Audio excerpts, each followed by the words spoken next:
Good morning, waivers. Glad to be here. I'm a little late this morning. I apologize for not being here when we were supposed to be. I'm just a few minutes late. No excuse, just doing a couple things at home and just time kind of got away from me. But I'm glad to be here, here to answer your questions, whatever they may be, about machines, training, certification, AOPP, which is coming around the corner for you who are practitioners and those who want to learn more about PEMF therapy.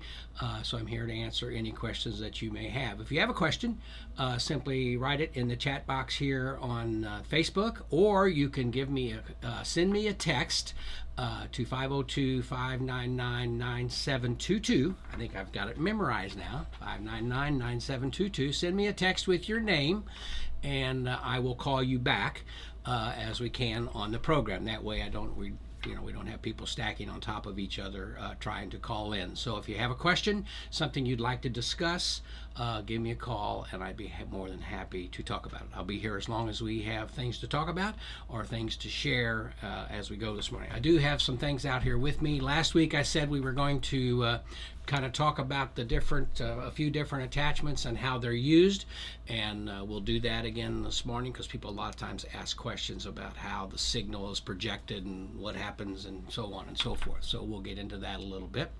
Also, don't forget we have daily briefings on Alexa. So if you'd like to have a daily dose, just a minute or so long, little history, protocols, just various information that you can find interesting about PEMF. Go to Alexa on your Amazon account and look for Flash Briefings. The Magna Wave Flash Briefing is there, and it's updated daily with information that you can find beneficial and for learning purposes. Okay, I want to talk a little bit before we get into the coils about the whole FDA process. You may have seen information where the FDA is trying to change their guidelines, change how devices get approved, the quickness with which devices and medications can be approved for FDA approval and use for many different things. Of course, the opioid epidemic is a big deal, and they're talking about whatever can be applied for pain relief, which is a big deal, obviously, with opioids. People who have pains for whatever reason, and then they get in trouble with the issue. We have clinics. There are clinics that use Magna Wave PEMF as a pain relief device for people with opioid addictions, and it also improves, can be used for depression. So that a lot of that quite often comes into play when you get into those types of Medicaid abuse, not Medicaid, but medical abuse of tablets and so on and so forth, of various medications. So it's an interesting thing to talk about. I'm kind of seeing what the FDA is doing and going to do some reaching out ourselves to see how we might participate in such actions to talk about devices and how they're used and how they can be used for those types of indications. Okay, but with that said, I want to kind of go over. I had a discussion this past week with some of the various engineers that we work with for the development of the devices and the different manufacturers and how they approach the FDA and what's going on with the FDA at this point. As you know, the manufacturer that we have in California that makes the Max machine, the Maya, the Semi, now the B2 devices, and the new Aries, I believe it is, and the Vesta Dual, several different devices that are digital and spark chamber. The digital devices are what are being designed and safety tested to be used outside of the country with what they call CE approval. We had our final audit at the factory last week. Everything has been handled as far as the safety testing for the CE approval and the U.S. safety testing from Intertech, and then we needed to have the factory itself once again audited for the CE, or for international use of the equipment for humans in other countries. And that audit was completed last Tuesday through Thursday. And used to be 1-day audits. Now they've got them into 3-day audits, and that's kind of slowed the whole process down, because every manufacturer in the country who builds devices with the CE designation outside of the United States had to have their facilities reapproved, reinspected, re-audited, and so that made the list quite long, and that's one of the things that's taken us. We've been ready with the safety approval for months, and but needed to have the final factory audit for that to be completed. And that was completed when I last spoke with the engineer, with Michael, last week. There were no flags raised. Everything looked fine, like they were going to go right through it as they expected to do. When that's completed, then of course the CE mark will be applied to the devices that are going outside of the country. Now, with that said, and we've talked about that there are 3 studies ongoing at this point with our devices to be used for FDA approval, FDA submission, so on and so forth. And the interesting thing about these studies that we discussed last week, that Michael and I discussed, was that previously, as you know, there's thousands of studies that have been done over the years around the world with primarily much lower powered equipment, because that's really what was available in the marketplace at that time, was lower type power equipment. The results were good. People had good results with those studies, and of course a lot of companies hang their hat on those studies, whether they were done with their equipment or not, but they're using the similar modality as was used in those studies, and so they hang their hat on that type of information, which is fine, because it does give some validation to the PEMF in what we're doing. Now, as far as we are concerned, and what we have done with our manufacturer and to move towards this, is we have actually performed 3, and we're on the 4th now, study in Cuba we've done arthritis, we've done lumbar pain, we have done prostate inflammation and inflammation of the prostate, and now the most recent one deals with incontinence that is in place being used. And so these studies are published, and we use Cuba because it was easier to get easier and more economical to use their study and their systems to do that. In Cuba to perform those 4 studies. Now in the United States, there are 3 studies. There's the one at the Palm Beach Veterans Hospital in California, and that is for bed sores. Another one is taking place in Detroit at the Henry Ford Hospital in Detroit, which is for venous wounds, basic wound cuts, that type of thing, wound healing, venous wound healing. And then in Florida at the University of Miami, we're doing the study that deals with arthritis. And so all 3 of those studies, you can search them online, and you'll be able to see that they're in place, and those particular studies will be used for the FDA submission and FDA further application of our devices and our equipment. Now, with that said, the interesting point here is, I said most studies that have been done over the years have been done with lower power devices. These 3 studies, what's really intriguing to me is we're going to be able to show, hopefully once and for all, what different power levels have to do with the effectiveness of this type of therapy. So the studies employ what is the B2 device, which is our lowest power device now, comes in at an average of 500 Gauss as far as energy delivery, utilizing the mid-range device that gets up into the 3,000, 4,000, 5,000 Gauss range, and then the higher powered device, the Maya product as we call it, to be used for the highest power. So we're going to be able to see and have comparisons of all 3 power ranges of our type of device. So in recent times, there's not been many people to be able to show or to approach it from that perspective, that to take a look at the various power levels and how it has an effect. There are people that say, oh, you don't need all the power, our low power stuff is just fine. That may be very well, but we also know that the higher power provides a more rapid result, a more rapid acceptance of the energy into the body, which if that's what you're looking for, and that helps the body be prepared to heal itself more rapidly or set itself up to heal itself, that's where we're going with the higher power.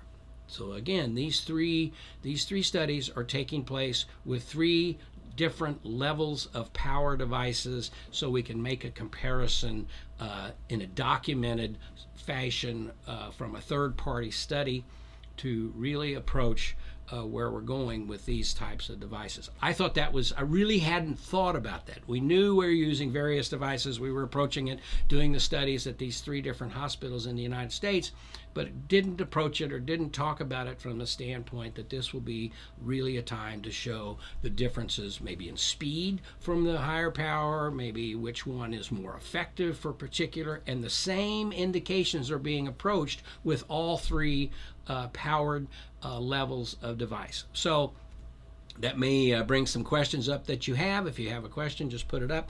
Brad will put it on the screen so I can see it. If you'd like to talk with me, send me a text. Text your name to 502-599-9722. And we can have a conversation. As I've said in the past, I personally really enjoy the phone calls. It's fun. We typically go deeper on a phone call than what we go when I just say what's on the top of my mind. If someone asks a question and I give an answer, so quite often there's a second layer to that answer, or there's another thing that can be discussed. So whatever that may be, send me a text, 502-599-9722. I'd be happy to talk with you and go over that. Appreciate the likes. I don't know where we are on viewers. If we get up to, where are we on viewers at this point? 24. We're halfway there. If we get to 50 viewers today, so share this program with your friends. If we get up to 50 participants, I'll give away an attachment. I don't know how I'm going to do this, but we'll give away an attachment to a practitioner who is viewing the program, or maybe one of the, if someone is not a practitioner, maybe one of our low power devices could be as a gift today for someone if we get up to the magic 50 mark. So share this program. Let's get the folks in. They may have questions that they want to have answered, and certainly a lot of people will just listen and follow with us as we go along. So I don't see, Brad, if there's been any questions put up at this point. I've been just kind of talking here. So what I'm going to do is I'll get into the application of some of the coils and attachments for the devices and how they're used. As you know, for years we had 2 attachments. We had the large loop and we had the butterfly, and they both do the same thing, put out the same signal, but they offer a little bit of versatility in how they might be used, and that's all we had. And then along the way, people were talking about, well, what about a mat? Let's have a full body mat, let's have a half body mat, and I don't have one here with me, but then we came to where we had a mat that someone could lay on, put on their back, sit on, put under their legs, whatever they might want to do to get the signal from the mat type of application. Then we added the paddle, the Zoom paddle to the line, which really, I call it a signal boost or an energy boost. You know, the race cars have different boost type of things for turbocharging and all that type of stuff. Well, that's what this is. It's kind of an energy boosting type of attachment, and I'll kind of get into that as we go along as well. But first, I want to talk a little bit about the various coils and the various applications. The large loop certainly is, you could take the large loop and just assume this was on my back, but you could put it at this level on your back and take care of your back area of your body. You could put it in what I call a hot dog configuration and put it across the top like this to do your shoulders and all the way across. So what's happening here, and for those of you who don't know this, when you have a magnetic field, you use copper coil, which they use in electric motors and all of that, which Tesla discovered that the copper coil helps create the magnetic field in a better fashion. And so here we have a circle, if you will, and it takes the circle to create, when you have the signal, or you have the energy, the electrical energy going through the copper coil, creates a magnetic field in this area of the coil. And with these, it's kind of like a fountain. It's kind of like a fleur de lis, if you will. It comes out and goes into the coil, and it's going from basically both directions. So anything inside of the coil is what is being treated with a signal at that point. So you can do many different things with this. For example, a lot of people who have shoulder pain, neck pain, maybe they want to improve their lungs and their blood flow and so on and so forth, they'll put it right like this over the shoulder. And so now we're coming this way. So again, where you have this, if it's like this, where signal is going like this, if it's from this direction, the signal is going here. So if you put it on your like this over your shoulder, it's coming this way through my body. If you put it like this, now it's going this way into my shoulder. And the trick, what we found, is that if you approach the tissue from different directions at different intensities, the tissue stays very receptive to the energy supplementation that we're providing to the area. So you take the coil and you can use it. I used to have this debate with the factory when I said, we need some better versatility, and let's do this. And the engineer would look at me and say, why? They all do the same thing. Well, that's true. They're all doing the same thing, but what we've discovered, or what we've not discovered, but what we've learned as we've gone through the years, is that the different coils produce different levels of energy. For example, because of the size and the way this field is, the machine may be capable of developing a very high amount of Gauss, but when you put it through this coil, it reduces that. Doesn't make any difference as long as we receive the energy that we're looking for. So you get more energy here. Actually, you get more energy out of the butterfly because it's smaller, it's more compact, so it's a better punch as it comes through the particular coil. So that varies from attachment to attachment. The max is the energy boost that we receive from the zoom paddle. So at any rate, you can take this particular coil and do a lot. You could place it right here to do the lungs and the upper chest area. If you wanted to do, when I first was introduced to this, I was at a trade show in Florida, an anti-aging convention as they called it, and people would take a cream. Actually, they weren't even doing that. They were just taking the coils like this, holding it up to their face, and there is a little twitching that takes place, and you can feel it, and it does help the collagen build up, and so you can call it a non-surgical facelift, if you will. You put this right here and you treat yourself, and it's very beneficial for skin and wrinkles and so on and so forth. Now they have it to a point to where people are using a cream. We have a cream that we do that my wife uses. She kind of put it together. It's a hyaluronic acid combined with the hydro wave water for the oxygen in the water, and then the hyaluronic acid, which is like the synovial fluid or the collagen build, and puts it on, and then you treat like this, and it's very beneficial. Now, so that's just the way we were introduced to it as an anti-aging device. Now, when they talk anti-aging, you can be talking certainly this type of thing, or you could be talking for your arthritis or pain that you might be having from a result of tennis or whatever your situation may be, certainly hand issues and so forth. But that's how this particular coil can be used, about any way you use it.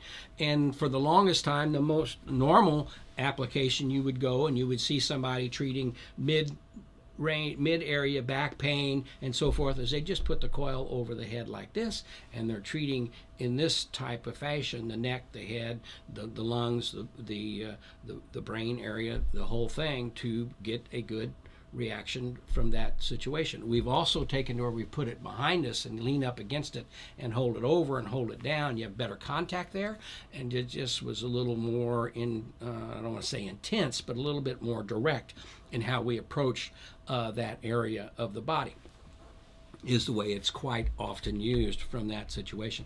And it's interesting, when you talk about this, we are doing this. the signal is going like this. So you not only you're doing the neck and the shoulders and the upper torso, but you are energizing, putting energy supplementation into the head for headaches, people with depression, or people who are in a state where they just want to improve their well-being and how they feel. This can be very beneficial for that.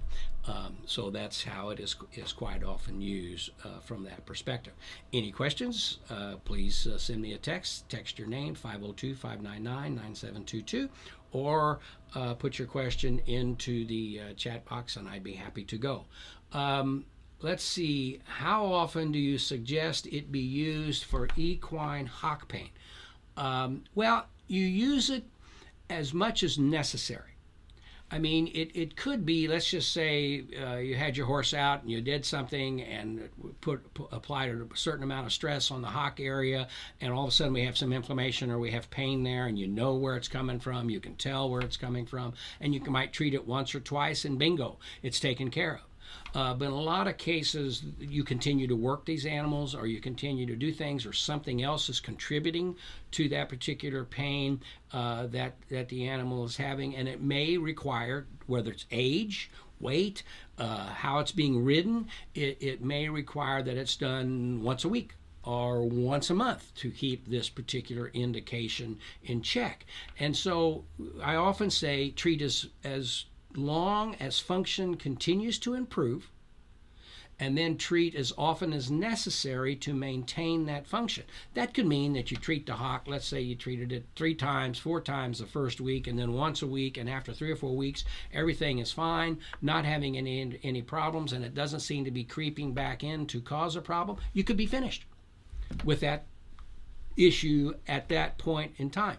Or you may find that you go and you work the horse, or you do things, and all of a sudden it kind of comes back, and you need to do it once or twice every so often. That's what my wife does for her herniated disc. She treats herself 2 or 3 times, and that holds her for 3 to 4 weeks in terms of her herniated discs not causing her mobility issues or pain. Now, it took us a whole series of treatments to get to that point that it would hold, as I call it, for 3 to 4 weeks, but we got there, and then once that's attained, it only takes a few treatments to maintain that type of thing. To answer your question, Brittany, you do it as often as necessary to improve it, and then once it's improved, you do it as often as necessary to maintain the result that you achieved or were looking for. Oh boy, that looks like a long one coming up.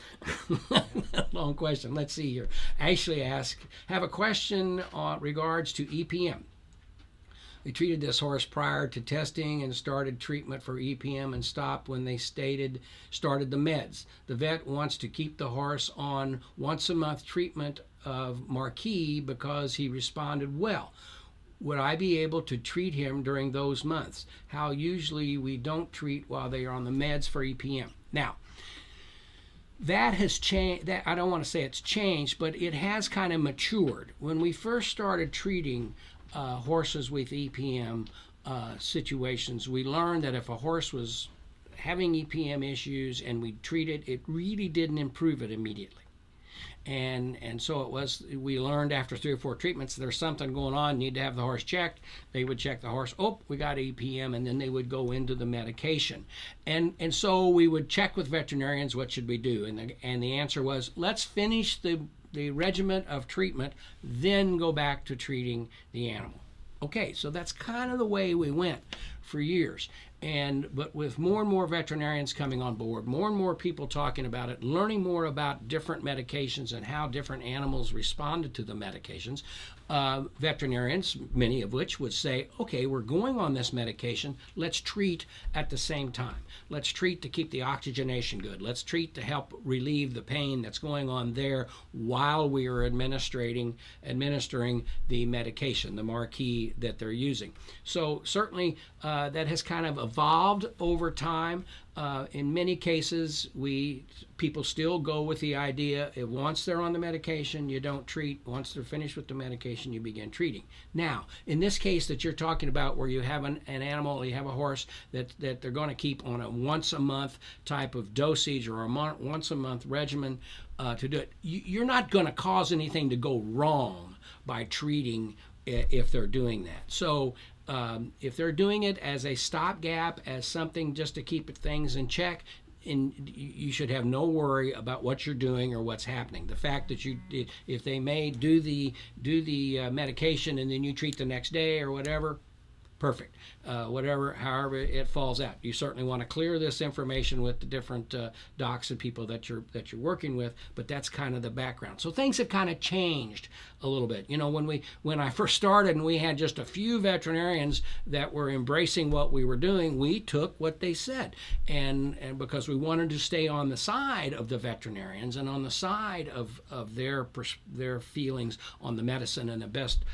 viability for the animals. And so, you know, that's how it was approached. That was the advice that was given, and that's how we moved forward. Today, with many more people involved, there's much more opportunity to have some additional flexibility. Chemotherapy is a whole area that's being discussed with regard to situations that require chemotherapy, and when you can use the therapy and when you shouldn't, or what, you know, various situations are, which is another conversation. But that is the situation. Great question, and how you can approach that as you head on down the road with your treatments. What are we up to as far as viewers at this point? Let's take a look. 30. Well, we're 29, 31. We're getting there. So share the program. Let's see if we can't boost it up here a little bit and have some fun with that this morning on the program. I do believe someone sent me a yes. Terry is here. Let's take a look here. All right, so let's come over here. Okay, here we go. Let's dial it up.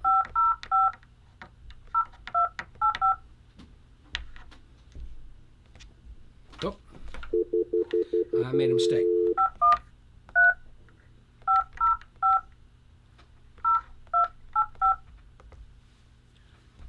We should be going. There we go. Hi, Pat. Hey, Terry, how are you?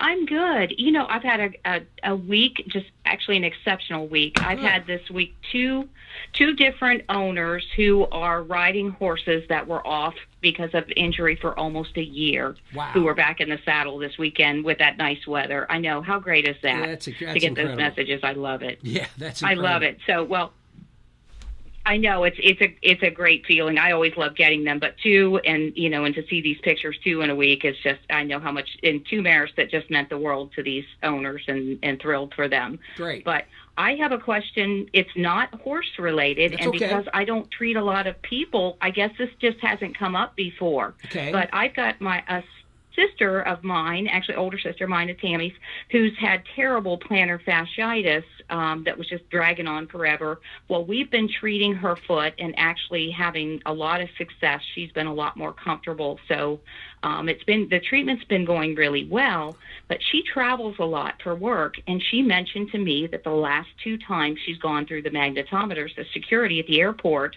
that her ankle has set the machine off each time. And each time she just said, well, they're treating it, you know, with a magnetic field device. So maybe, and it's not been a problem, but she said each time when she's gone through, it's flagged. And I didn't know, I guess that's my question. Does that magnetic field stay in? Is it staying there and still that energy there after treatment for a while, or how does that work? No. Now, okay. With that said, I mean, we all, gosh, I can't, I am, you got me. I know, she had me too. I said, I'm going to ask. I don't think I've ever heard anybody say this, but she said it's happened twice now. You know, so. There's no physiological reason why you would treat someone's ankle and then they go through an X-ray machine at the airport, and all of a sudden, bingo, there's something showing up. Now, to stretch that a little bit, we all have metals in our body, and heavy metals can get in our body and so forth, and you're treating someone, and all of a sudden, I mean, I really can't.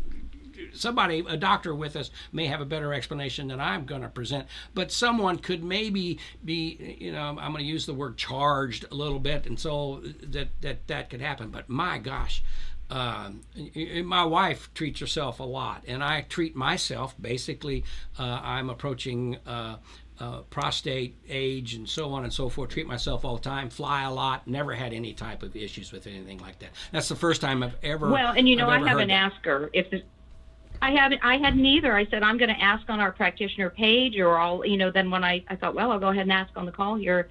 And I don't know, I have not heard back from her because I assume she's flying right now. But if she's putting anything else on, any kind of topical pain, anything on the ankle that could have. And that could be, I don't know, there could be something, way, I don't know, yeah. People wear copper socks.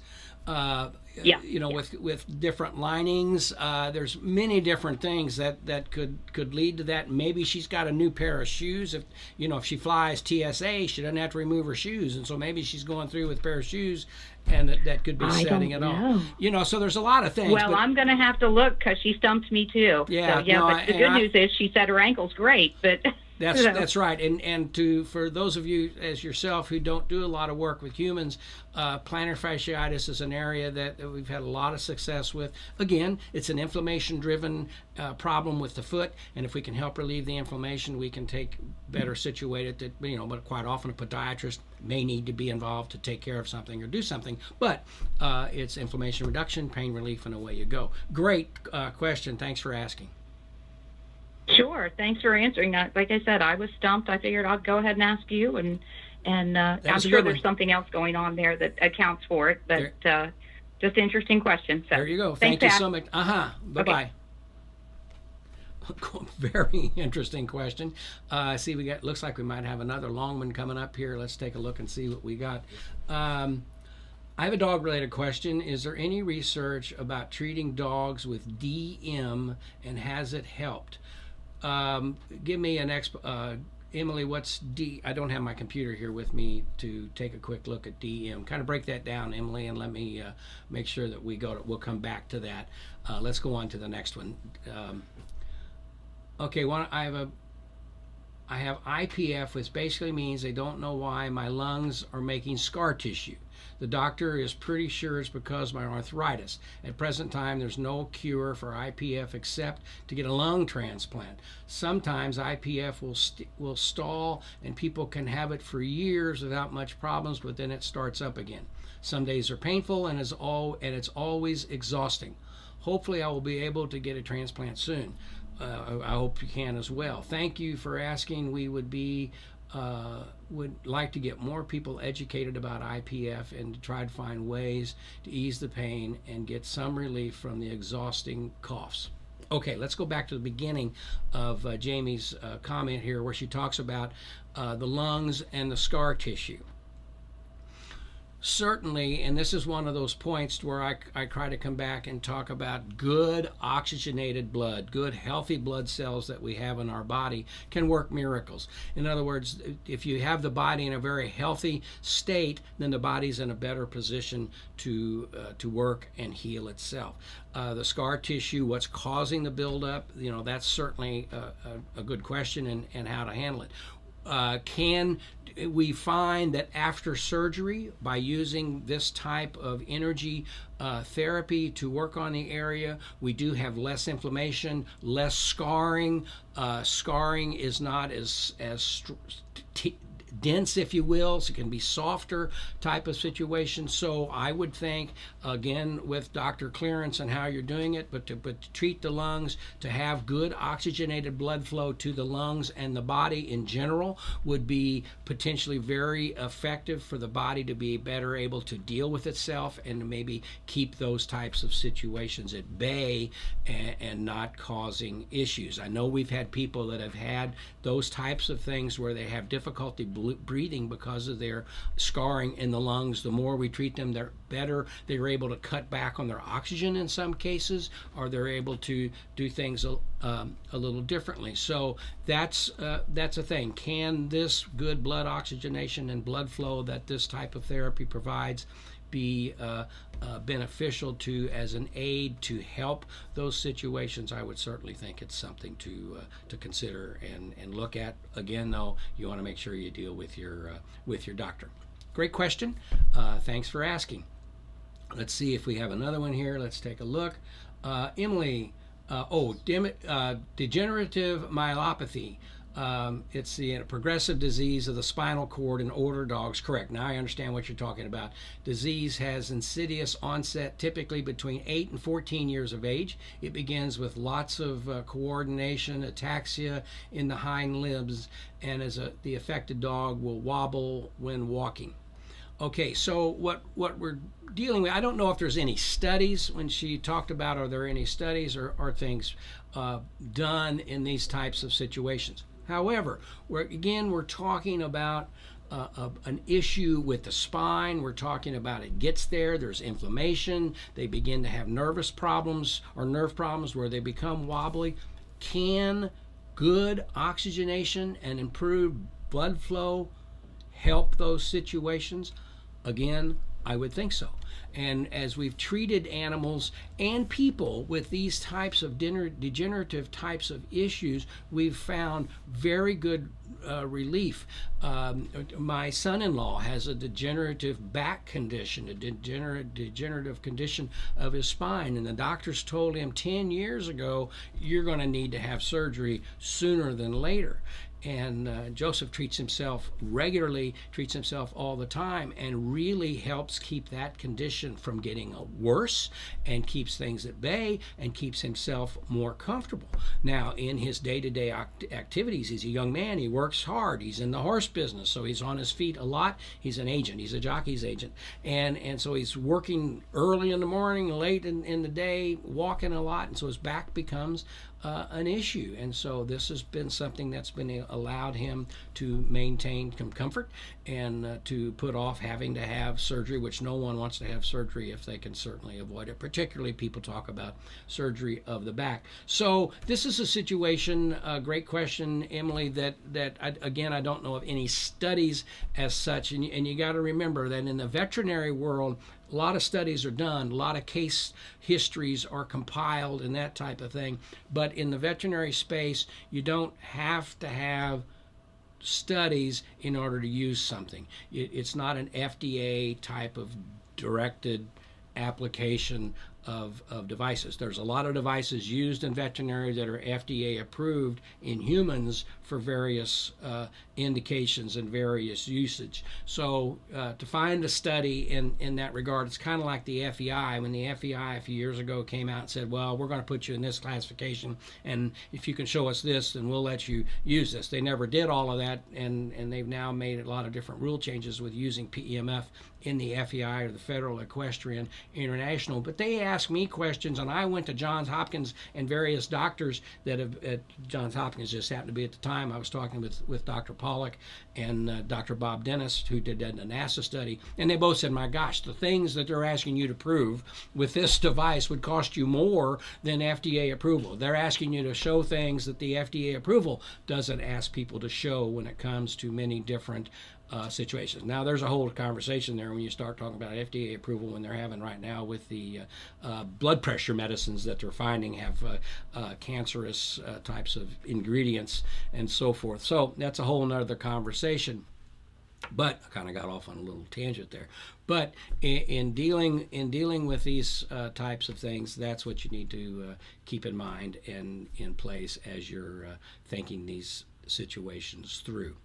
Okay, let's see if we any other questions that are there. Kate has a question.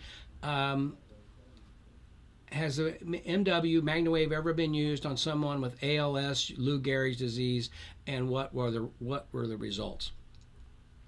Again, a Google of that particular thing will show that PEMF, many people have used PEMF and Magna Wave devices or types of devices for people who have those types of situations. Can you sit here and say it's going to cure ALS? No. That's not our role at this point. Now, as they use devices and perform more and more studies, because more and more devices are being approved by the FDA and submitted to the FDA, energy medicine devices like PEMF and so forth. The more that's done, the deeper we're going to get into specific indications. But you are talking about a muscular issue. You're talking about a neurological issue with ALS and all those types of things.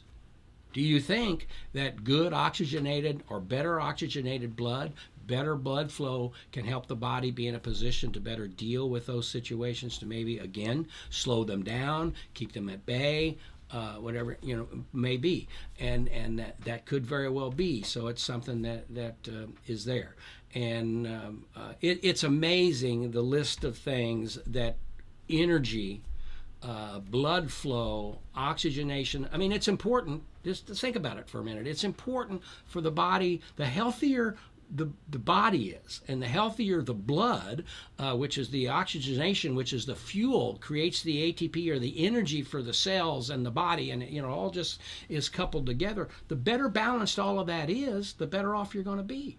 And so in any indication that causes a disease state in the body, rarely was it caused from good blood flow and good oxygenation. There's always something else that comes in and takes over those types of situations, causing a diseased state. So, excuse me, anything that can help in that regard can be beneficial. Again, I've had people say, oh, this person has ALS, and this gave them more comfort, allowed them to deal with what's going on. And with anything else, the sooner you get to a situation, the sooner you start working with, studies have shown, and again, you can search this, studies have shown that people who have had strokes and various types of injuries, debilitating indications like that, the sooner they begin treating, the more result that is provided, and the faster things take place. And so it's the same thing when you're talking about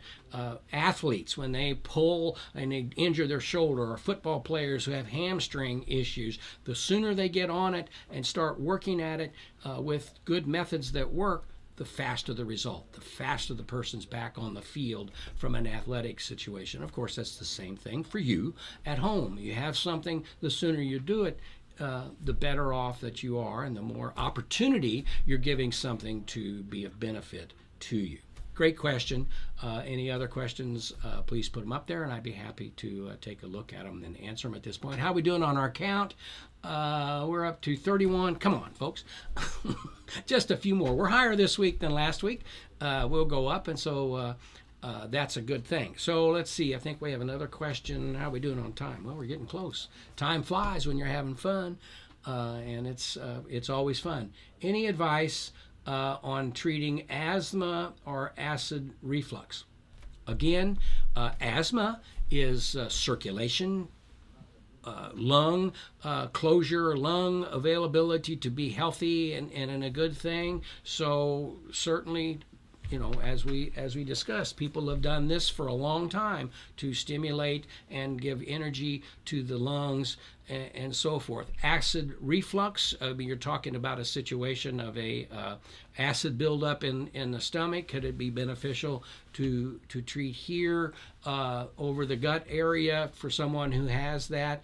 Maybe you get it. I get it a little bit once in a while, where you feel like you're just something going on here. To take the butterfly and maybe treat here to give some flexation, to give relaxation to the area may be helpful, something that you could try. So it's certainly something to think about, Dixie, and take a look at as you go forward. Again, good oxygenation, good blood flow can do and help with a lot of different indications.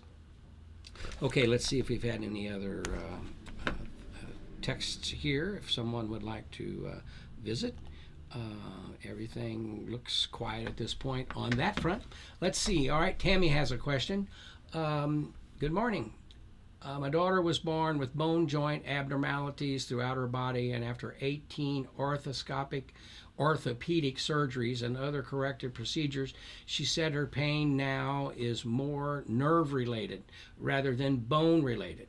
She's on her feet a lot at her job, and I'd like your ideas for starting a regular treatment protocol and how often. My first question is, where are the abnormalities? Is it in her ankles or knees? I mean, maybe it's body-wise, or it's kind of a generalized type of thing. certainly when you have nerve pain feels more like a burn, a stinging, burning type of sensation. Nerve issues are more difficult to get to because they are nourished by the blood, and so that not really have blood as such in them, and are so to deal with a nerve, as I've said, it's a little more difficult to get inflammation out of a nerve than it is out of soft tissue, the muscle, and so forth. So to certainly, I would think that you'd want to treat the areas that she's having a problem. Let's just assume that it's been in the shoulders.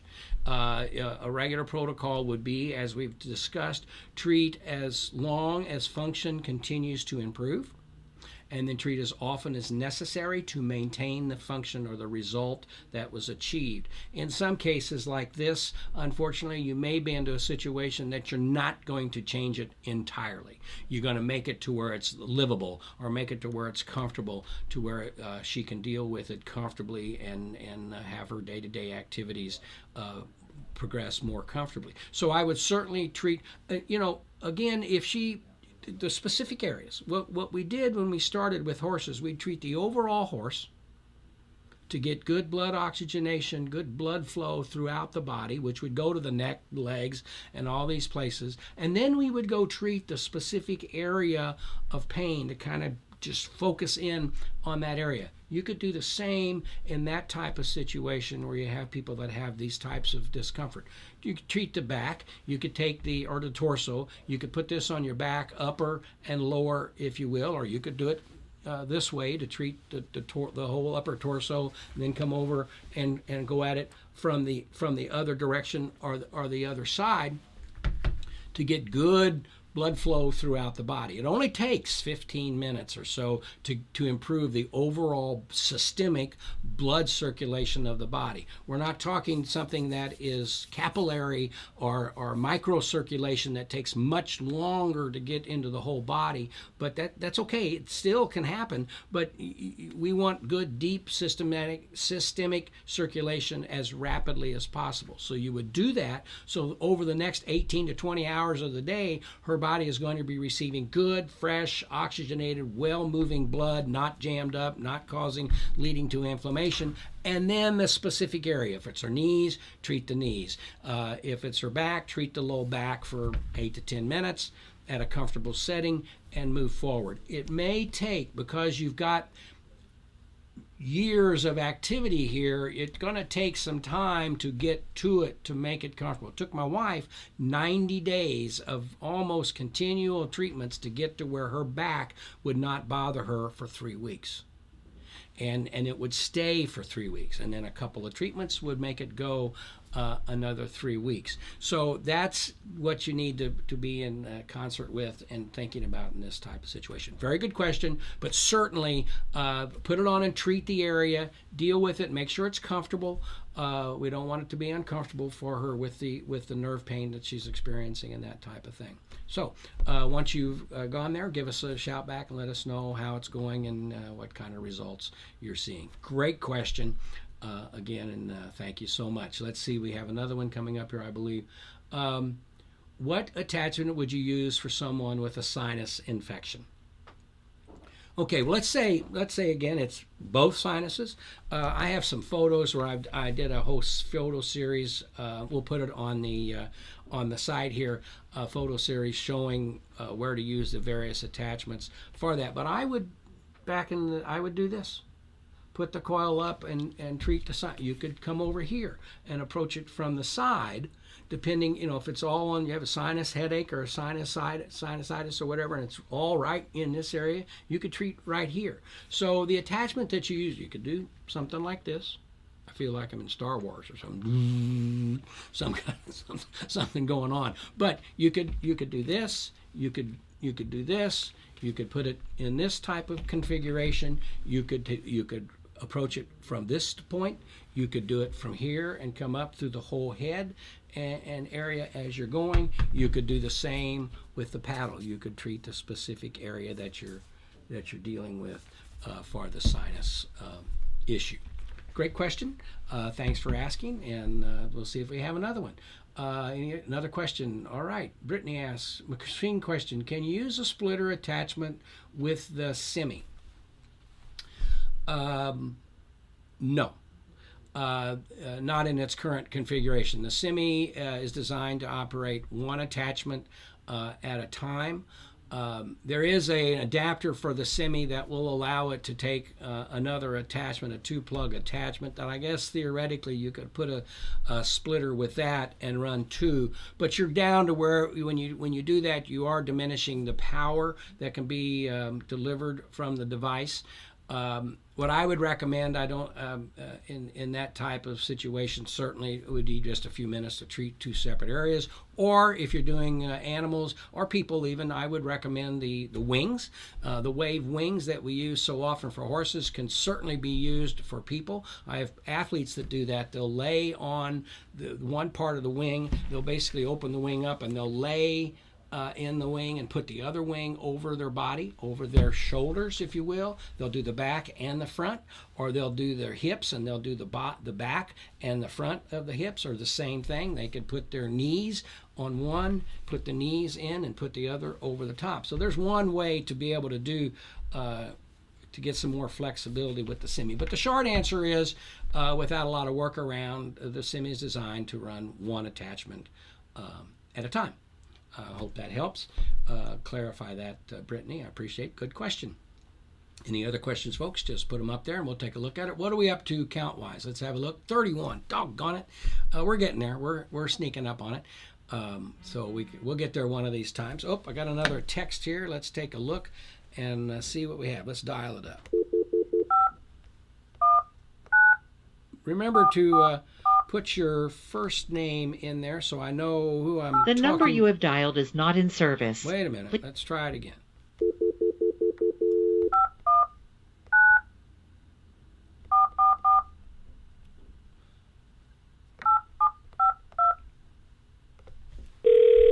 Let's see. I dialed the wrong number, obviously. Let's see what we get. Good morning. Good morning. Pat Ziemer here. Who do I have? Carly Robertson. Hey, Carly, what's up? Not too much. I have a question. All right. So I'm treating a mare who has, they say, is a-fib, and there's fluid buildup in her abdomen. Uh-huh. So I'm just wondering, I've been treating the back and the whole body.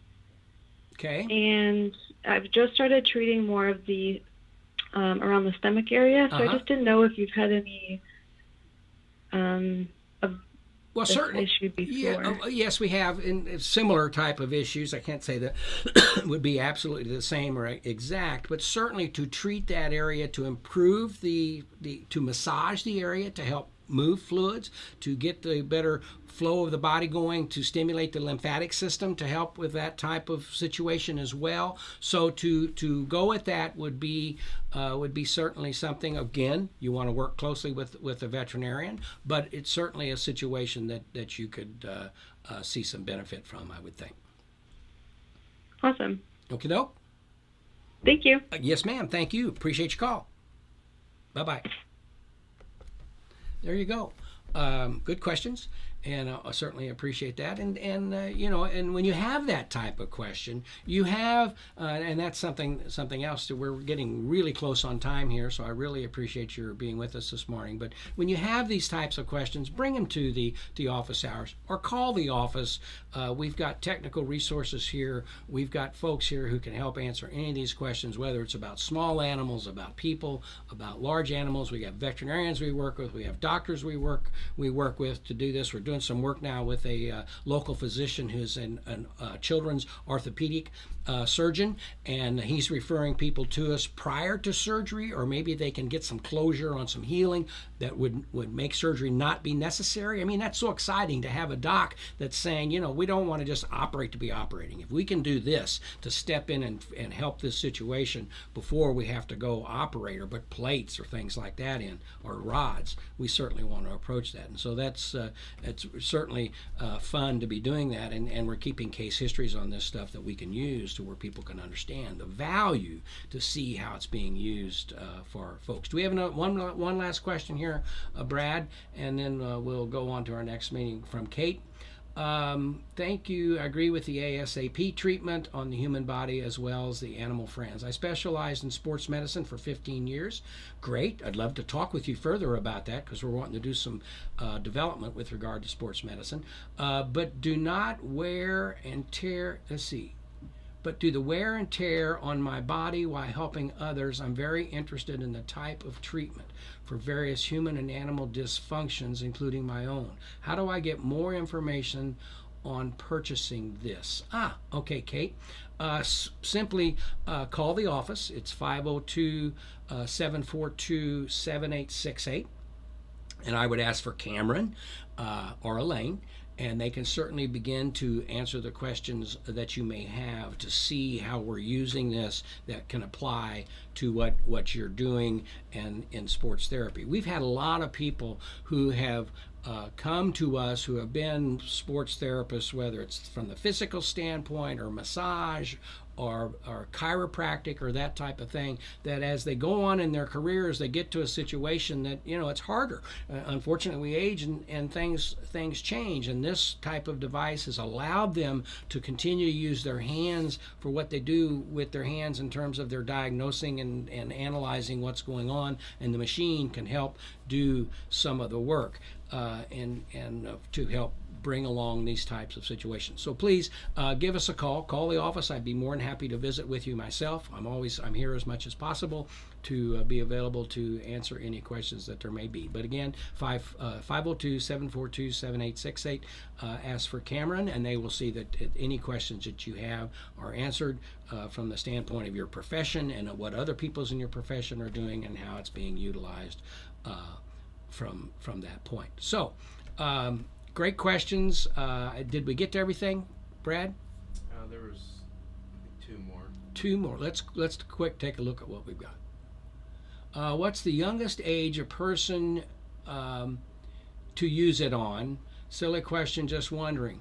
Well, there's nothing going on here that's going to be detrimental to a person's body regardless of the age. Now, do you want to put it on an infant and put it on there for 30, 40 minutes a day of course not. You wouldn't want to do that with anybody. But again, it's close conversation with the doctor depending on what's going on. Children have injuries and today in athletic injuries, or they fall or they stumble, and so energy and good blood flow and supplementation energy can be very beneficial to them as well. So I know that there are communities when you get into various levels of how people recognize and use medicine that have used this type of therapy and other energy therapies for everything that they do. So there's a lot of conversation there that could go on. But there is no cut in rule. Don't treat anybody younger than 6 months, or don't do this. Always consult with your physician when you're doing anything of this type of energy supplementation. But certainly there's no hard, fast rulings as such. Is this the last one? Let's take a look here. Sometimes when I'm working on horse shows, people will ask if I have lasers also. Why would I want to offer lasers too? I feel that Magna Wave can do much of what lasers do. You're absolutely correct. Magna Wave and lasers are doing much of the same type of thing. Now, there are times that people will look at a laser. Let's say you're talking about an open wound and you want to help close it much more rapidly. A laser is very effective in that. If someone is using a laser for acupuncture, for example, they can get very direct with their laser and work an area. So a laser, complementary. I've had a lot of times over the years that myself, I sold lasers for a number of years, that I've used lasers in concert with Magna Wave, PEMF, and to enhance the tissue availability, the tissue rejuvenation of a particular thing. I'll be very candid. I've had people that came on board as therapists or practitioners with us who use lasers who quit using them as much. In some cases, they stopped using them altogether. Do they have to do that? No. Is that something that they should do? No. It's how you utilize these various forms of energy to complement each other. Some people, if they're accustomed to, well, my person has used lasers. For this or that, acupuncture. You can stimulate acupuncture with this PEMF. You can do many things. You can stimulate the old. Again, the primary difference is we do the entire area. When you put this on a shoulder, you're doing the tissue, the skin, the nerve, the tendon, the cartilage, the bone, everything. When you go with your laser, it doesn't go through bone. It goes to the bone. And depending on the type of laser and the strength of laser and if it's hot or a cold laser, and you get into all those types of questions and what's going on. But you are doing smaller areas. So if you want to really hone on this area where the problem is, put a laser on that. Then come in and clean up the whole highway, clean up the whole accident with PEMF to help the whole shoulder once you're going. So there's complementary methods to using the two. Do you have to have it? No. Is it beneficial from time to time? Certainly can be. Okay, we are out of time, so I was 5 minutes late for this. We've made up that time in being here for the full hour. I've got another meeting that they're waiting to come into this room to have. So thank you for being with me today. We'll talk to you next Tuesday at office hours. Wave on. Make the choice to live your life well and in good shape with Magna Wave. Have a great day. Have a great week. Bye-bye.